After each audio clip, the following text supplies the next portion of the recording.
Vendo Jesus as multidões, subiu ao monte e, como se assentasse, aproximaram-se os seus discípulos e ele passou a ensiná-los, dizendo: Bem-aventurados os humildes de espírito, porque deles é o reino dos céus. Bem-aventurados que choram, porque serão consolados. Bem-aventurados mansos, porque herdarão a terra. Bem-aventurados que têm fome e sede de justiça, porque serão fartos. Bem-aventurados misericordiosos, porque alcançarão a misericórdia. E bem-aventurados limpos de coração, porque verão a Deus. Bem-aventurados pacificadores, porque serão chamados filhos de Deus. Bem-aventurados perseguidos por causa da justiça, porque deles é o reino do céu. Bem-aventurados sois vós, quando, por minha causa, vos injuriarem e vos perseguirem, e mentindo disserem todo mal contra vós. Se alegrem e exultem, porque é grande o vosso galardão nos céus, pois assim perseguiram os profetas que vieram antes de vós. Amém. O ser humano tem muitas necessidades. Precisa de muitas coisas simples, coisas mais complexas, coisas mais supérfluas, coisas mais profundas. Algumas que nós consideramos necessidades não são de fato necessidades, são desejos, são confortos que nós queremos ter. Muitas pessoas, obrigado, Rebeca, muitas pessoas se tornam dependentes das suas necessidades, ou até de pseudo-necessidades que traz para si. E existem diversas maneiras de lidar com aquilo que nós chamamos das nossas necessidades. Só que nós só podemos ter sucesso verdadeiro ao lidar com as necessidades do nosso dia a dia, se antes disso, duas necessidades básicas espirituais forem supridas. São necessidades espirituais que abrem o nosso entendimento, mudam nossa vida, para podermos lidar com as demais necessidades. Quais são essas? A primeira é conhecer quem Deus é de fato. Quem é Deus? Quem é Jesus? E a segunda é conhecer quem somos diante deste Deus que nós precisamos conhecer. O entendimento dessas duas necessidades básicas, espirituais, vai nos dar discernimento para lidar com as demais necessidades da nossa vida. É o que diz lá em João, capítulo 17, versículo 3, que a vida eterna, plena, completa, é essa, que conheçam a Deus e a Jesus Cristo a quem enviaste. É isso que João fala, isso é o que importa para a nossa vida. O que é a vida eterna? O que é viver para sempre, plenamente, alegremente, conhecer Deus, conhecer a Jesus e quem somos diante dele. A boa notícia é que Deus se revelou para que nós pudéssemos ter essas duas necessidades supridas. E a partir disso, termos sabedoria e discernimento para lidar com as demais e desenvolvermos a nossa vida, desenvolvermos a nossa maturidade. Deus se revela pelo seu Espírito neste livro chamado Bíblia. Quando a Bíblia é exposta, pregada, ensinada no poder do Espírito, e esse poder age sobre nós, revelando quem Jesus é, nós somos agraciados, bem-aventurados, divinamente felizes, pois descobrimos a nós mesmos, descobrimos a nossa pobreza de espírito, somos levados a entrar no reino dos céus, passamos pelo choro, temos uma sensibilidade maior ao pecado, aquilo que ofende a Deus, somos levados ao consolo nos braços de Jesus, ao seu perdão, ao seu consolo, e nos tornamos mansos e submissos à sua vontade. Isso é um resumo do que Jesus tem nos ensinado até aqui, nesta série Bem-aventurados. E é importante lembrarmos que Jesus não vem falar de regras, mas de vida. Ele não está falando aqui de regras, mas de um estilo de vida. Porque o cristianismo não é uma lista de coisas que você pode e não pode, ou não pode fazer. Uma vida com Jesus não é saber o que pode e o que não pode. É conhecer quem você é em Cristo Jesus e desenvolver essa identidade. É uma transformação de vida a partir da renovação da mente, como diz Romanos 12:2. Deixando de olhar para si e olhando primeiro para Jesus, para entender a mim e ao mundo que eu estou. Essa é a ordem lógica das Escrituras. O foco de Jesus não é reformar a fachada da sua vida. O foco de Jesus não é mudar o seu comportamento externo, mas é uma transformação de dentro para fora. Uma mudança de vida. O objetivo não é um novo comportamento, mas é uma nova vida. E nesse início do sermão, o sermão do monte, Jesus está redefinindo o que é felicidade. Nós temos um conceito pré-definido pelo mundo, ao qual nós absorvemos para a nossa vida, pois crescemos nesse mundo, do que é felicidade. Mas Jesus vem redefinir o que é a verdadeira felicidade. E as duas bem-aventuranças de hoje nos levam a olhar para fora de nós agora, a partir de nós. O versículo 6 que o irmão Edson leu diz o seguinte: bem-aventurados os que têm fome e sede de justiça, porque serão fartos. Eu não vou explicar de novo todo o contexto da palavra bem-aventurados, está na primeira mensagem da série. O divinamente felizes, abençoados, aprovados, são os que têm fome e sede de justiça, porque serão fartos. Fome e sede. Está calor, né? Eu vou tomar um pouco mais de água do que o comum. Está quente hoje. Fome e sede são necessidades físicas, reais. E essa era uma realidade ainda mais intensa na Palestina, essa região que Jesus falava, onde a água não era tão abundante, fácil, e a comida também não era assim tão abundante. Era muito ralado para você ter abundância de comida. Às vezes era insuficiente para aquela época, dependendo das colheitas e tudo mais. Fome e sede. O ouvinte de Jesus sabia muito bem o que ele estava falando. De algo que vem de dentro, de uma necessidade. Desejos fortes e involuntários. Você não controla a sua fome. Um pouquinho, né? Às vezes a gente está com uma fome, a gente pode ir prorrogando ela, mas ela vai te incomodando, a tua sede. Não é um desejo como um sonho. Ai, como eu gostaria, eu sonho, eu desejo, eu tenho uma necessidade de ir para Disney. Necessidade, um sonho de ter uma segunda lua de mel no Caribe. É o nosso sonho, eu e a Tafra, né? Mas é um sonho, não é uma necessidade que o meu corpo pede. Às vezes parece que sim, mas não é isso. E Jesus está falando assim daqueles que buscam como uma necessidade a justiça, como uma necessidade física. Que tipo de justiça Jesus está falando? O conceito da palavra bíblica, justiça, é conformidade a uma norma. Dada uma norma, dado um padrão, justiça é aquilo que está conforme o padrão. O que não está conforme o padrão não está justo, não está adequado. Esse é o conceito da justiça bíblica. De acordo com o padrão estabelecido. E o padrão aqui estabelecido é o padrão da vontade de Deus. Por isso, esse texto poderia ser traduzido, esse versículo assim: felizes são as pessoas que desejam que seja feita a vontade de Deus. Felizes, bem-aventurados são as pessoas que querem que todos façam a vontade de Deus. Fome e sede da justiça de Deus, em todos os aspectos possíveis dessa justiça. E são vários. Tem um teólogo chamado John Stott, eu já citei ele aqui outras vezes, um dos maiores teólogos do século passado. Ele faz uma abordagem de 3 aspectos gerais dessa justiça aqui: o aspecto legal, o aspecto moral e o aspecto social dessa justiça que ele está explorando aqui. O aspecto legal tem a ver com a nossa retidão, a conformidade, a nossa justificação, conformidade com a lei de Deus, relacionamento correto com Deus. É o entendimento da nossa condição. Quem é justo diante de Deus?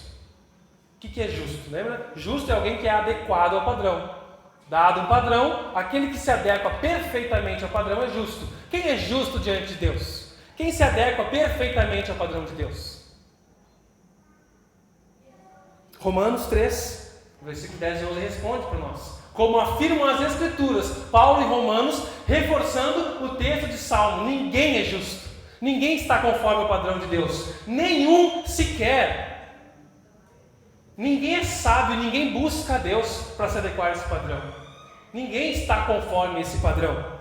E o versículo 20 depois vai nos dizer: pois ninguém será declarado justo diante de Deus por fazer o que a lei ordena. A lei simplesmente mostra o quanto somos pecadores.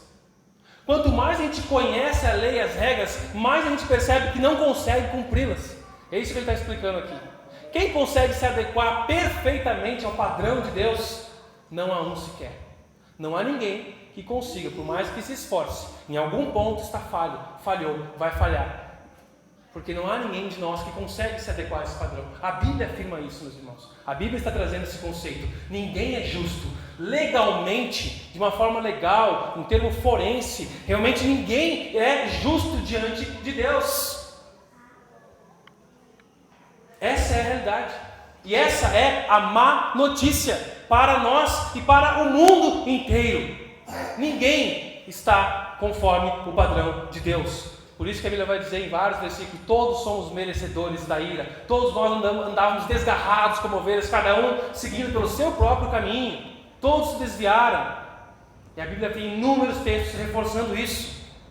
Mas, glórias a Deus por isso, há uma boa notícia. E o próprio texto vai trazer versículo 21 e 22. Agora, porém, conforme prometido na lei de Moisés e nos profetas, ou seja, em todo o Antigo Testamento estava sendo prometido isso. Deus nos mostrou como nós somos declarados justos diante dele, sem as exigências da lei. Nós somos declarados justos diante de Deus por meio da fé em Jesus Cristo. E isso se aplica a todos que creem, sem nenhuma distinção. E ele está falando aqui sem nenhuma distinção de raça, de cultura, de cor, de sexo, de idade. Não há distinção. Aqueles que creem que nós só somos aceitos diante de Deus conforme o padrão, com base na fé em Jesus Cristo, é os que são declarados justos. Como então Deus me declara justo? Deus é um Deus justo. Ele não empurra a sujeira para baixo do tapete. Ele vê o pecado e ele castiga o pecado. Como então Deus, santo e justo, me aceita com as minhas falhas e pecados? Com base na fé de que o meu pecado foi castigado em Jesus. E aquele que viveu conforme o padrão, Jesus Cristo, atribui a mim os seus méritos. Então Deus olha para mim e vê os méritos de Jesus pela fé, por sua graça. E eu sou aceito por Deus, sou declarado justo. Glória a Deus por isso. É o que diz Romanos 1,17. Porque no Evangelho, o Evangelho é a boa notícia. Essa é a boa notícia que eu estou falando para vocês. No Evangelho é revelada a justiça de Deus. Ou seja, Deus não agiu de maneira injusta. Ele não ficou: tá, tudo bem, eu te aceito assim como você é. Eu te aceito assim como você é porque o seu castigo já foi derramado sobre alguém. E não porque eu tolero o pecado. No Evangelho, nessa boa notícia em Jesus, é revelada a justiça de Deus. Uma justiça que do princípio ao fim é pela fé. É pela fé do princípio ao fim. Como está escrito: o justo viverá pela fé. Aquele que é declarado justo vive por fé. Não pelo quanto eu me esforço para estar de acordo com o padrão. Ah, Deus me aceita porque hoje eu me esforcei muito. Hoje eu não estou me esforçando muito, Deus não está me aceitando. É pela fé no que Jesus fez. Viveu o padrão perfeito e assumiu o meu padrão imperfeito para que eu pudesse ser declarado justo. E para os que creem, Romanos 8,1 nos dá garantia: já não há condenação para aqueles que estão em Cristo Jesus. São declarados justos pelo justo juiz. Essa justiça de Deus é que traz paz ao nosso relacionamento com Deus. Romanos 5,1 vai dizer: tendo sido, pois, justificados, declarados justos, pela fé, temos paz com Deus, por nosso Senhor Jesus Cristo. Então, por que nós temos paz com Deus? Por que nós não estamos mais em guerra com Deus? Por que Deus nos aceita? Porque a justiça legal diante de Deus foi cumprida em Cristo Jesus, e pela fé nós somos aceitos.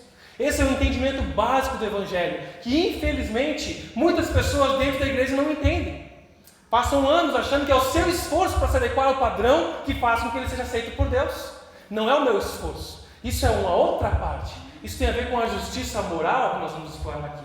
A justiça legal é essa. A justiça moral é o desejo de agora, declarados justos, aceitos por Deus, uma nova vida, uma nova criatura, com a presença do Espírito Santo em nós, eu quero viver conforme esse padrão.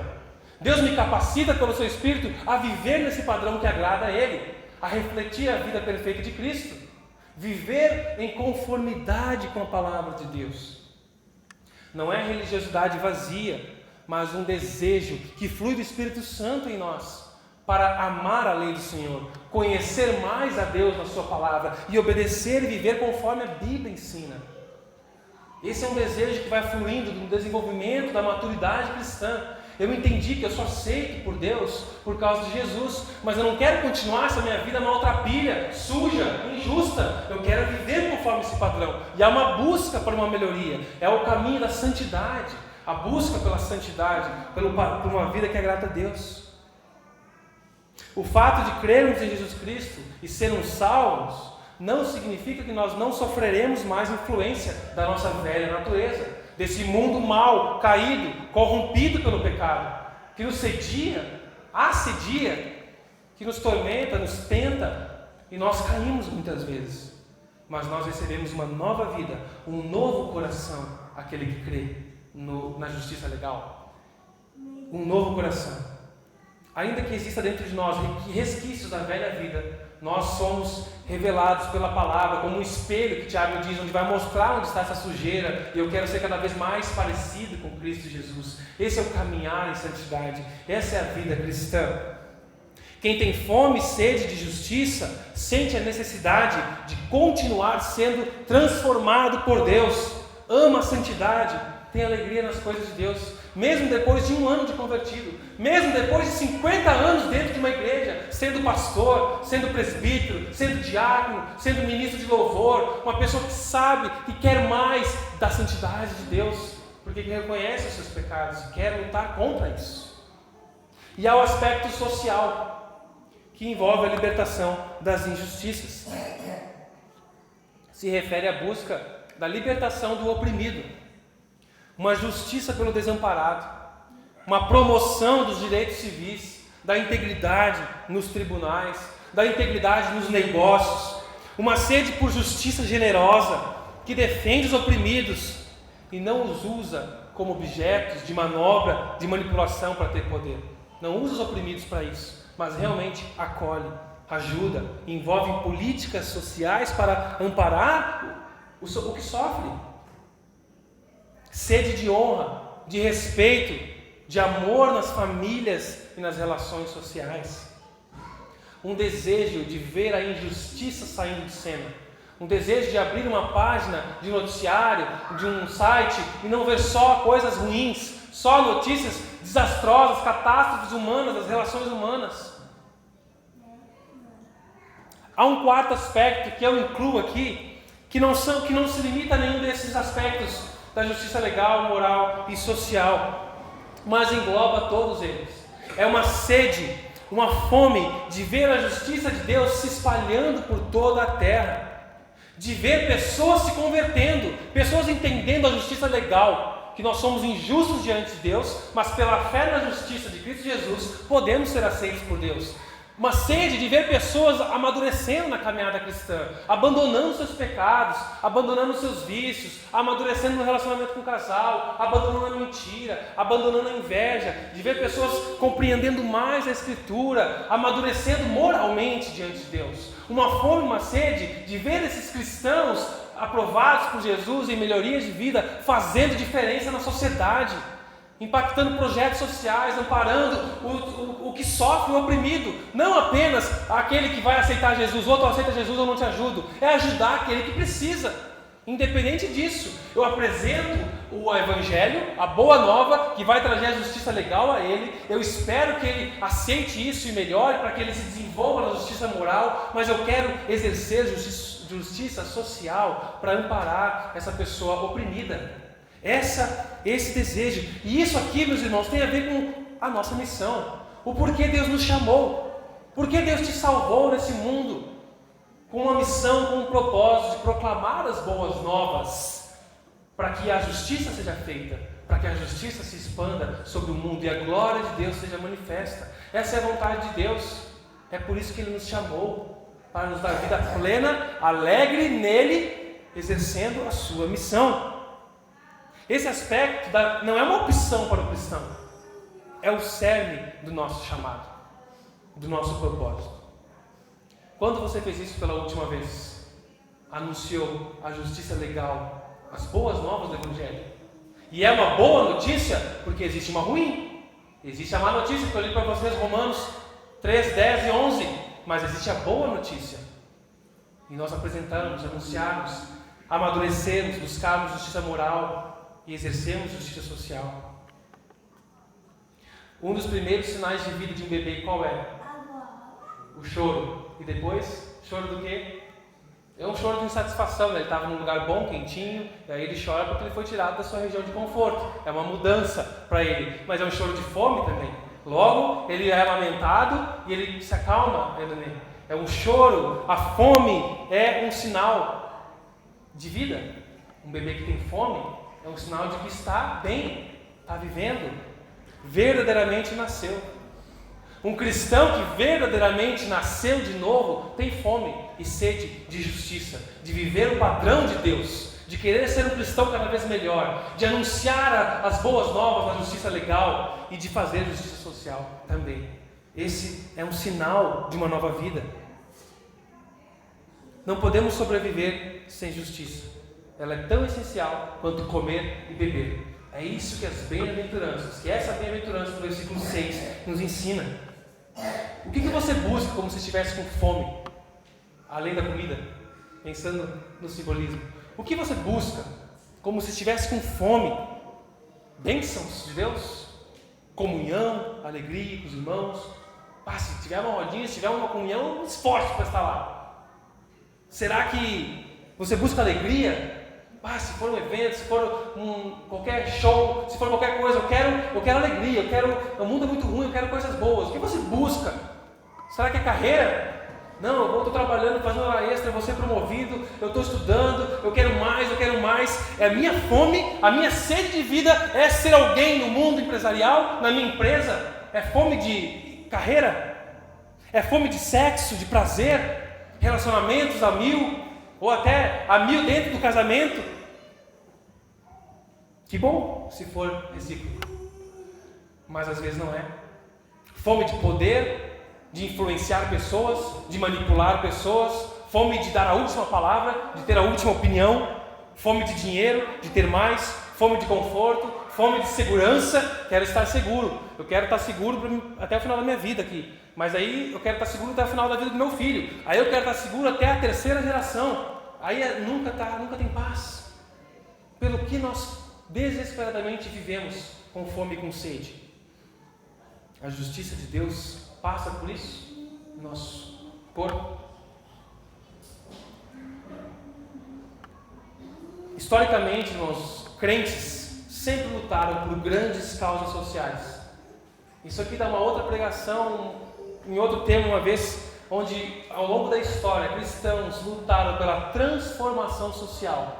Se você estudar a economia da Europa após a Reforma Protestante, o ensino, a educação, o amparo, a luta pela abolição da escravatura em diversos países, a luta pela desigualdade social, a luta pela venda de escravos e comércio de pessoas, cristãos eram precursores desses movimentos, que não aguentavam ver a injustiça ao longo da história.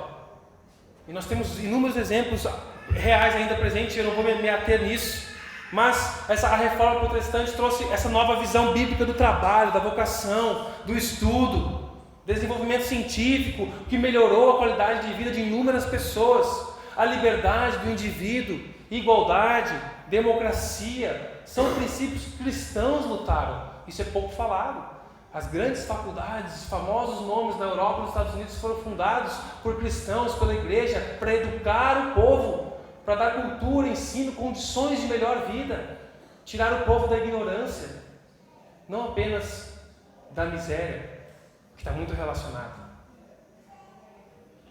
Em todo o tempo, cristãos engajados na luta social, pela justiça, pela extensão da paz e do bem-estar. Isso não é algo que a mídia mostra com frequência, mas Deus usa o seu povo ao longo dos tempos para cuidar da sua criação, dos oprimidos. E você pode estar fazendo parte disso ou não. E esses que têm fome e sede de justiça serão fartos. Esses que se dedicam para a justiça de Deus serão verdadeiramente saciados. Não é quem deseja ser famoso, quem tem fome de glória, de sucesso, ou de todos aqueles exemplos que eu citei. Porque a gente fica atrás dessas coisas e parece que a gente nunca é saciado nessas coisas. Nunca é bom o suficiente as coisas que o mundo oferece e coisas boas que Deus nos dá para usufruir nesse mundo. Só que quando muitas vezes a gente direciona o nosso foco para essas coisas boas que Deus nos dá, a gente transforma elas no nosso Deus e isso nos decepciona, isso não sacia. Aqueles que têm uma santa revolta com a injustiça do mundo serão saciados. Uma pessoa que pensa que não é maduro o suficiente, que não precisa aprender mais, que não precisa mais evoluir na vida cristã, esse será saciado, porque Deus vai te suprir. Se você quer mais, Ele vai te dar mais dele. Deus satisfaz os que têm fome e sede da sua justiça, com alegria, alegria da salvação, alegria de ver outros sendo salvos, alegria de ver as boas obras realizadas pelo povo de Deus e o desamparado sendo acolhido. Mas em última instância, os que têm fome e sede de justiça serão plenamente satisfeitos quando o reino de Deus for completo, quando vier. E aí o paradoxo parece que se desfaz. É um paradoxo no sentido de que há um sentido de que nós estamos satisfeitos em Jesus. Nós estamos contentes com o que Ele nos dá e com quem Ele é. Porém, em outro sentido, a gente continua querendo mais de Deus. Depois que você prova de Deus, da justiça de Deus, da presença de Deus, do poder dele na sua palavra, transformando a nossa vida, você quer mais disso. Você é satisfeito em Jesus, mas você quer mais dele, e ele nos dá mais dele. É um pouco paradoxal. Satisfeitos, mas nunca saciados. Ou saciados, mas nunca satisfeitos. Quero mais de ti, meu Deus. Mais da tua santidade, mais do teu poder, mais da tua glória nesse mundo. É isso que Deus opera num coração regenerado. Alguém disse: quanto mais se busca viver conformidade com a vontade de Deus, mais atraente essa meta se torna para nós e maiores são os avanços nessa direção. Quando você quer mais de Deus, mais atraente se torna querer mais de Deus e mais perto disso você consegue chegar. Você vai amadurecendo, a sua vida muda. E você quer mais e sabe que tem mais para mudar. E Deus é bom e concede graça e justiça, nos sacia. E Ele diz: bem-aventurados os misericordiosos, porque alcançarão misericórdia. Algumas pessoas olham para essa sentença de uma forma comercial ou legalista, como se o fundamento, a base da misericórdia de Deus para comigo fosse a minha misericórdia para com os outros. Porque eu só vou receber misericórdia de Deus se eu for misericordioso com outros. Isso é uma forma mercadejante de olhar. Deus não negocia isso. Deus é muito misericordioso com nós. E por exercer misericórdia e nos dar a nova vida, nós podemos exercer misericórdia para com outros. A misericórdia de Deus não é dependente da nossa. A causa da misericórdia para conosco não é uma resposta à nossa, como se a gente tivesse merecido, como se fosse um troféu por isso. Isso seria contraditório com todo o contexto das Escrituras. Então nós não podemos ficar apenas nesse imediato contexto. Porque ser misericordioso é resultado natural de alguém que recebe a Cristo Jesus, de experimentar a graça da salvação, de entender que você foi perdoado, de você receber uma nova vida, e Deus está estendendo misericórdia para você, e isso influencia, muda a nossa mente para que nós também exerçamos misericórdia para com outros. Mas o que é essa misericórdia que nós exercemos para com outros? Será que seria bondade apenas? A misericórdia inclui a bondade, mas não é só isso, é mais do que isso. Misericórdia nos leva à ação, de aliviar a dor e o sofrimento de alguém, atenuar as consequências do pecado na vida das pessoas, tanto de quem gera pecado, porque quem gera pecado sofre, e a gente pode ajudar essa pessoa, tanto com quem sofre com quem causou. Nós podemos ajudar, exercer misericórdia é isso. Quem sofre com as consequências de um mundo mau, de um sistema corrupto, de um mundo injusto, ajudar o desamparado, exercer isso. Vocês lembram daquela conhecida parábola do bom samaritano? Um homem no caminho encontrava alguém que estava assaltado, estava no chão, passa um levita, passa um sacerdote, e eles preocupados com a sua santificação, a sua purificação, para não ter que fazer todo o ritual, eles ignoram, passam do outro lado da rua e ignoram alguém que estava precisando de ajuda. Então vem um samaritano, e Jesus usa essa figura, porque os judeus odiavam os samaritanos, então ele usa a figura de alguém que odeia, que os judeus odiavam, e esse faz o que tem que fazer, esse ampara. O bom samaritano não ficou apenas com pena da situação. O bom samaritano não viu a manchete sobre o cara no chão e ficou, puxa vida, como a vida é difícil. Pá, esse cara aí, coitado dele. Como o mundo é injusto, né? Pá, ninguém sabe o que aconteceu por esse cara aí, que pena. Quando muitos a gente vão orar por ele. O bom samaritano, ele agiu. Ele ajudou, ele fez algo de imediato para aliviar a dor e o sofrimento do seu próximo, né? Jesus estava explicando quem é o próximo. Ele conta essa parábola. O próximo é quem está no teu caminho precisando de ajuda. O samaritano se responsabilizou pelo homem ferido e fez tudo o que estava ao seu alcance para prover restauração àquele homem. O samaritano, no relato que a gente tem, ele não lidou com a causa do problema.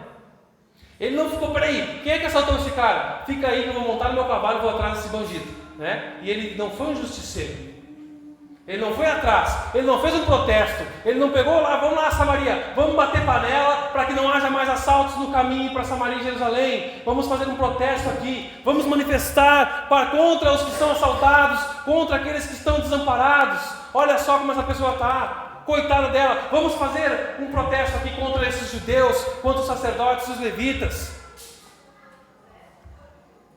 Por que ele não fez isso? É errado fazer essas coisas?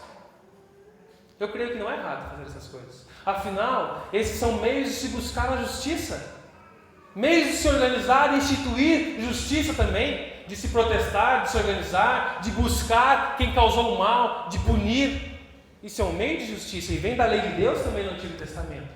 Mas nesse momento, nada desses movimentos resolveria o problema daquele homem no chão. De imediato ele precisava de alguém com misericórdia que ajudasse ele. Esse homem agiu com misericórdia. Cara, eu preciso resolver esse problema aqui primeiro. Depois a gente vê o que faz quanto ao sistema. Depois a gente vê o que faz quanto aos sacerdotes. Esse homem precisa de amparo, está sofrendo. De imediato. Exercer misericórdia é isso. É arregaçar as mangas, curvar os joelhos, dobrar e fazer o possível para aliviar a necessidade do próximo. Não é se surpreender com o mal, é agir, é se mover. Alguém já ouviu falar da missão AME? É uma missão brasileira. Associação Missão Esperança. Eu conheci essa missão alguns anos atrás, e essa missão nasceu da necessidade de alcançar os povos na Ásia, né? A janela das 40, os povos menos alcançados com o Evangelho, eles queriam chegar lá e ajudar, e eles viram que eles poderiam chegar aliviando, socorrendo os que sofrem, prestando socorro em catástrofes e situações de emergência. A missão, ela reconstrói, capacita, mobiliza pessoas para o alcance dos povos. E ela não se limita mais somente à Ásia, atua em diversos lugares. Mobilizam grupos de reconstrução, apoio, suprimento, conforme a necessidade de cada local.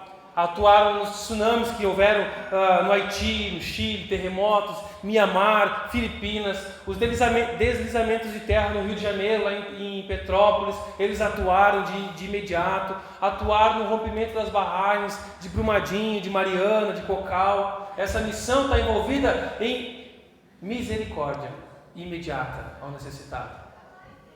E você pode se envolver também se quiser conhecer mais o site deles, na rede, procure aí AME Missão Esperança, colaborando financeiramente. Eles precisam de muitos profissionais quando acontece, da área de construção, da área de várias necessidades. Eu conversei com um missionário quando ele estava socorrendo no Japão, de emergência, uns tsunamis que houveram. E acho que foi tsunami, não foi terremoto, um dos dois, né? No Japão tem dos dois. Chegaram lá recentemente, isso alguns anos atrás, e eles chegaram com a equipe. Primeiro vai uma equipe de gestão para ver qual é a necessidade, para levantar a equipe no Brasil e fora do Brasil, recursos e pessoas profissionais conforme a necessidade. E eles perceberam que, cara, o Japão já estava se organizando aqui. Eles já estão reconstruindo, já estão com as casas, tudo em ordem, mas o que tinha de pessoas se suicidando após os acontecimentos. Pessoas tirando a própria vida, pessoas que precisavam de cuidado, de amparo, de conversa, de acolhimento. Então foi algo que ele compartilhou que foi muito diferente. Eles fizeram um levante de conselheiros bíblicos, de psicólogos cristãos, para chegarem a essas pessoas e darem amparo emocional para eles. Eles não estavam precisando de tijolo. Eles eram muito mais eficazes que qualquer outro país na reconstrução. Então é muito interessante, socorro imediato conforme a necessidade. Eu quis trazer aqui um exemplo de que acontece. E há muitos outros. O que torna alguém misericordioso é a acolhida, uma ajuda desinteressada, ajudar sem pensar na recompensa, ajudar quem não pode te recompensar. Ajudar para receber algo não é uma ajuda, é um negócio. Você está fazendo um trâmite. Eu vou ajudar esperando algo, mesmo que você não externe. E a gente faz isso muito com Deus. Eu vou ajudar. Você nem fala, mas você fica esperando que Deus te abençoe porque você ajudou alguém, porque você fez alguma coisa boa, e você fica esperando o que vai acontecer nessa semana que Deus vai me abençoar. Porque eu fiz algo bom, então eu vou colher algo bom. E você quer negociar com Deus. Ajuda, agir com misericórdia não é barganha. É ajudar quem não tem nada para te oferecer. Jesus diz em Mateus 5,42: dá a quem lhe pede, e não volte as costas àquele que deseja pedir-lhe algo emprestado. Para alguns aqui, como para mim, e eu tenho amadurecido e procurado aprender e desenvolver isso, pode ser difícil dar esmolas. Ajudar alguém que pede esmola, pede dinheiro no sinal, ou em determinada situação. Isso pode ser difícil, mas Jesus não falou porque a gente era responsável pela pessoa, pela mentira, pela história que ela está contando, e sim de ajudar de imediato quem pede. Claro, nós precisamos ter bom senso, precisamos analisar a situação, entender, e Deus nos instrui, nos ensina a dar com liberdade, com generosidade, com alegria. Mas muitas vezes a gente usa como desculpa, ou eu não sei, esse cara aí está contando uma historinha, e a gente usa isso como desculpa para nossa mesquinhez. A gente não quer abrir o bolso, umas moedinhas, umas coisas assim. E eu tenho aprendido muito nisso. Eu me criei aqui na região. E ajudar alguém que pede esmolas é difícil. Mas tem que aprender a ajudar. A fazer o bem, né? Aquele ditado, sem olhar a quem? Ajudar. Não gostamos de desperdiçar nada. E a gente fica pensando, se eu der esse cara aqui, ele vai comprar droga. E às vezes pode ser a situação. E muitas vezes eu neguei ajuda por ver nitidamente. Então muda a estratégia. Vamos levar, vamos ali, se é comida, vamos aqui sentar num bar, vamos comer, vamos te pagar um pastel. E aí tu vê quando o cara desconversa, quer dinheiro. Então tem maneiras de se lidar. Um dia a gente pode até fazer um fórum aqui, compartilhando experiências e estratégias sobre isso. Como é interessante. Como você pode sim ajudar alguém. Nós não somos responsáveis pela mentira e pelos enganos dos outros. Mas temos que agir com misericórdia. Se Deus te deu condições de ajudar, ajude. Lembre-se que diz, 2 Coríntios 9,6: lembre-se, aquele que semeia pouco, também colherá pouco. E aquele que semeia com fartura, também colherá fartamente. Ele está falando aqui num contexto de oferta, de generosidade. Lá em Salmo 41, diz, como é feliz, esse como é feliz é o termo bem-aventurado aqui no hebraico, como é feliz aquele que se interessa pelo pobre. O Senhor o livra nos tempos de adversidade. O Senhor não esquece dos seus. Ele cuida, Ele honra aquele que faz, aquele que cuida, que se preocupa, que se interessa pelos oprimidos. Mas a misericórdia não é somente ajuda financeira, é de diversas maneiras. Não dê desculpas para não agir com misericórdia. Sempre há uma forma de agir com misericórdia hoje. Sempre há uma forma de agir com misericórdia hoje. Se você tem feito isso, tem demonstrado como Deus tem sido misericordioso com você, glórias a Deus. Que bom, continue, incentive outros. Você recebeu e receberá a misericórdia no juízo final. Se você está agindo assim, é porque você já recebeu e no final Deus agirá com misericórdia para você. Por isso, continue atento. Se você não está fazendo isso, se você não tem agido com misericórdia para com as pessoas, esteja atento. Pois sempre há uma forma de agir com misericórdia hoje. Se eu não tenho exercido misericórdia, está na hora de confiar em Jesus. Confiar que Ele é meu sustentador, que Ele tem me suprido e tem me dado recursos para abençoar e cuidar de outros, estender as suas mãos, demonstrar misericórdia aos necessitados, aos irmãos em Cristo, a quem precisa. Esse é um critério e a marca de uma conversão verdadeira a Cristo Jesus.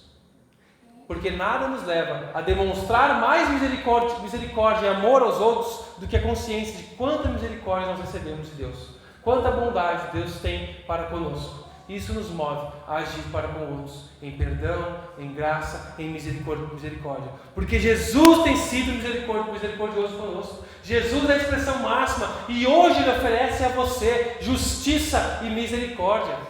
Se você nunca tinha entendido a justiça legal de Deus, Ele oferece hoje a justiça legal, o perdão, para que você esteja apto diante dEle com base na fé em Cristo Jesus, crendo no amor dEle, na graça dEle. Ele oferece a você a justiça moral, um desenvolvimento da sua santidade, de uma vida em conformidade com a palavra dEle, de amadurecimento, de crescimento na intimidade com Jesus, um relacionamento crescente com Jesus, cada vez mais íntimo e profundo com Jesus. Ele oferece com você a justiça. Ele quer usar você como braços e mãos dele nessa terra para cuidar do desamparado, para abraçar, para acolher, para orar, para suprir pessoas. Ele estende a você misericórdia. A palavra dele nos lembra isso no Antigo Testamento, que as misericórdias do Senhor se renovam sobre nós todas as manhãs, porque Ele é bom. Creia nisso, meu irmão. Descanse na misericórdia e no conforto, na justiça que Jesus oferece a você. Não esmoreça. Continue na busca por Jesus. Essa bem-aventurança me leva a fazer algumas perguntas para mim mesmo. E eu quero compartilhar com vocês. Eu tenho sido misericordioso ou insensível com os menos afortunados e desamparados? Eu tenho sido compassivo ou impaciente com os oprimidos? Eu sei se há alguém próximo a mim precisando de ajuda imediata? Tem alguém próximo a mim? Estou próximo dos meus irmãos a ponto de saber isso? De ligar, de perguntar, de alguém que eu não vi no culto, perguntar se está tudo bem, por que você não veio, precisa de alguma coisa, quer almoçar em casa essa semana, vem aqui para a gente conversar, vamos jantar junto, vamos orar. Temos nos preocupado uns com os outros como família? Precisamos disso, irmãos, amadurecer nisso. É importante. É necessário. Ajuda a qualquer necessitado. Doar o seu tempo para ouvir alguém. Doar o seu coração em perdão para alguém. Doar amor em abraços, consolo. Doar o seu tempo orando por seus irmãos. Precisamos olhar para Jesus e para quem nós somos nele. Ele nos torna filhos de Deus, que refletem as características do Pai. Estenda a misericórdia, assim como Jesus estende para você. Porque Jesus nos torna justos, nos ajuda a viver em conformidade, a espalhar a justiça, anunciando a sua obra, o seu poder, vivendo em coerência com a sua vida, agindo em misericórdia, com atenção e sensibilidade. Ele te capacita, porque Ele está sensível a você. Ele está sensível a você para agir com misericórdia na sua vida, para estender perdão a você, para estender graça e justiça, para te desenvolver no relacionamento com Ele, para que você não fique na inércia. Nós já falamos aqui, não existe inércia no relacionamento com Jesus. Não tem como ficar parado. Ou você amadurece, ou você cresce, ou você definha. Não tem como você dar uma pausa no relacionamento com Jesus. Ou você está buscando, amadurecendo, crescendo, ou você está atrofiando, relativizando, simplificando as coisas ao nível humano, egoísta, confortável, que o diabo quer para você. Mas Jesus não. Jesus é a justiça de Deus, confie nisso. Jesus é a misericórdia de Deus para mim e para você. É tudo sobre Jesus, meus irmãos. E Ele quer que você usufrua dele e compartilhe dele. Deus nos abençoe.